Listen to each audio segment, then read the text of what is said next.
30 years ago, when I was just starting to feel my way into the golf business, I flew out to Oregon with Steve Lesnick, who was one of the grand men of golf.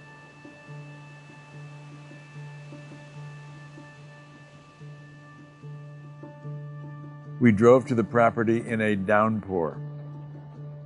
Wind rocked the car and the windshield wipers could hardly keep up with the sheets of rain.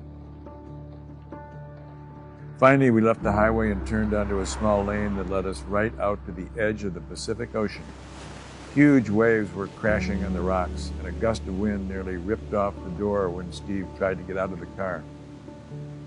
"If you think people are coming here to play golf," he said, "you're out of your friggin' mind." There are two kinds of golf, links golf and all the others, and they're as different from each other as a caddy is from a golf cart. I suspected that there were others like me, increasingly disenchanted with the kind of golf that was served up to the American public.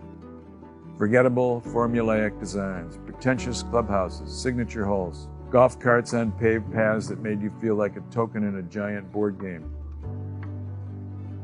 When I talked to the crew that was about to start building the first course at Bandon Dunes, I told them to regard it as though their work would still exist 500 years from now.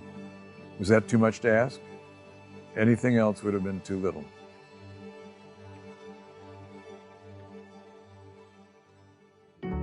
The first nudge for writing this book came from my sons, Michael and Chris. They pointed out that many things have changed in the 20 years since the opening of Bandon Dunes.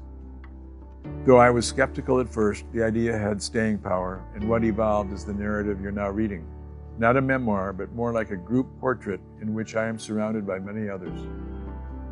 To tell anything close to the complete story, you would have to include all the people who've worked alongside me, my sons, architects, and business partners, the caddies, the greenskeepers, and staff members who give the resorts their personality. Success really does have many fathers, and I see myself as only one of them.